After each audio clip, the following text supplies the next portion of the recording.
Hablemos de la caída de Roma. Pero ojo, que esta no es la historia de un único día terrible, de una catástrofe. Es más bien la crónica de cómo un gigante se fue deshaciendo, poco a poco, pieza a pieza, a lo largo de muchísimos años. Es un evento que, la verdad, a menudo se entiende mal, casi como un mito lleno de fuego y batallas épicas. Entonces, claro, la gran pregunta, la pregunta del millón, es esta. ¿Cómo es posible que muera un imperio que se consideraba a sí mismo eterno? ¿Cómo se apaga una luz así? Una civilización que lo había iluminado todo. Venga, vamos a meternos de lleno en este tema.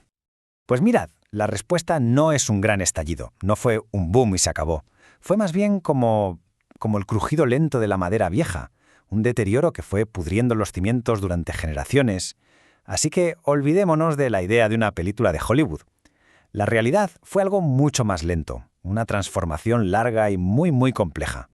Para empezar a entender todo este lío, lo primero que hay que hacer es mirar hacia adentro, porque mucho antes de que ningún bárbaro llamara a la puerta, el imperio ya estaba peleando sus propias batallas internas y tenía unas grietas en los cimientos que no veas. De hecho, es que esto no era nuevo. Roma tuvo, por así decirlo, un ensayo general de su propia caída, la llamada crisis del siglo III.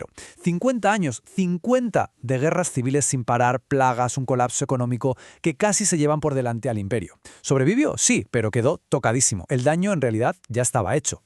Si tuviéramos que resumir la locura política de la última etapa de Roma en una sola cifra, sería esta: 75%.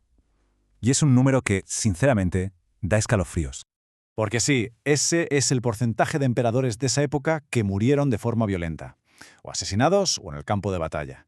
Vamos, que ser emperador se había convertido literalmente en el trabajo más peligroso del mundo.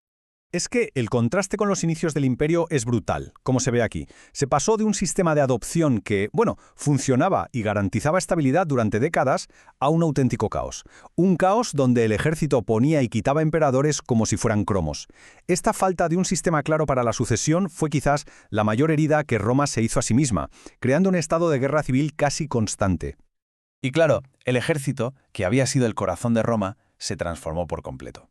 Ya no eran ciudadanos luchando por su patria, eran, en su mayoría, mercenarios. Y esta cita lo clava. Su única bandera era el oro.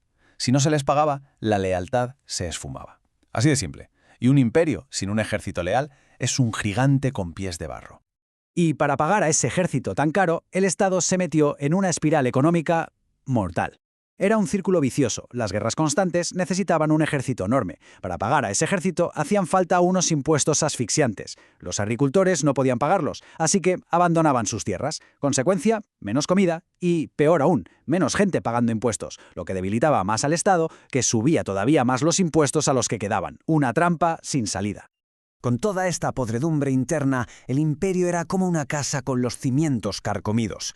Y justo en ese momento, claro, es cuando llega la tormenta, porque las presiones de fuera no fueron la causa de la caída, que quede claro, fueron la puntilla, el golpe de gracia a un estado que ya se tambaleaba. A finales del siglo IV se produce una especie de efecto dominó gigante. Los hunos avanzan desde el este y empujan a un montón de tribus germánicas contra las fronteras romanas. Y la presa, al final, revienta.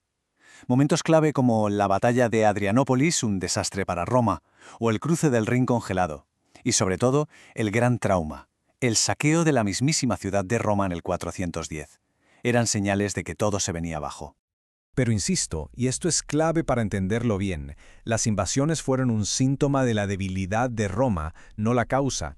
Un imperio romano fuerte, unido, se había enfrentado a cosas así durante siglos y había salido victorioso.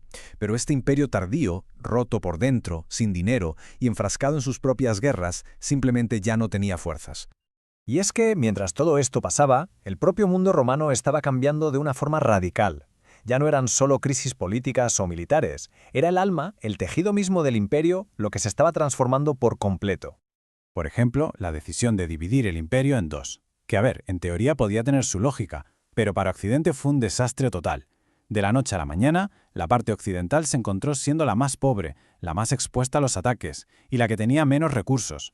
Todo el dinero y la estabilidad se quedaron en Oriente, bien protegidos tras las murallas de Constantinopla. Y a la vez, una nueva fuerza estaba cambiando las reglas del juego, el cristianismo. Cuando se convirtió en la religión del Estado, los valores cambiaron. La lealtad ya no era solo para el emperador, ahora también estaba Dios. La Iglesia se convirtió en una nueva estructura de poder, una carrera alternativa al ejército.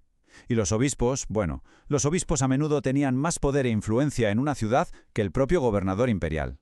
Ya así, con este panorama, llegamos al acto final, al momento que, simbólicamente, marca el fin del Imperio Romano de Occidente, pero como vamos a ver, fue más un final silencioso que un gran estruendo.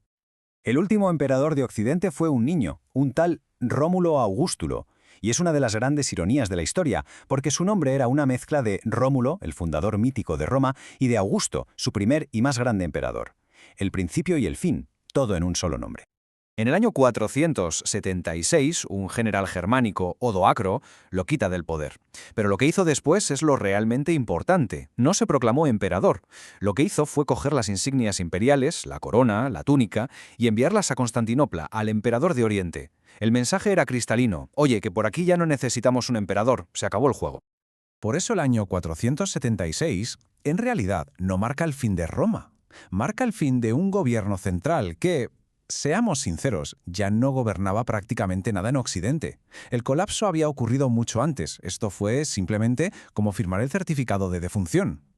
Porque Roma, en el fondo, nunca cayó del todo. Sería mucho más correcto decir que se transformó.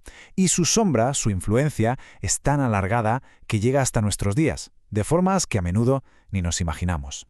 El eco de Roma resuena por todas partes. Lo tenemos en nuestras leyes, que beben del derecho romano, en nuestro idioma y en tantos otros que vienen del latín, en las carreteras que conectaron Europa durante un milenio.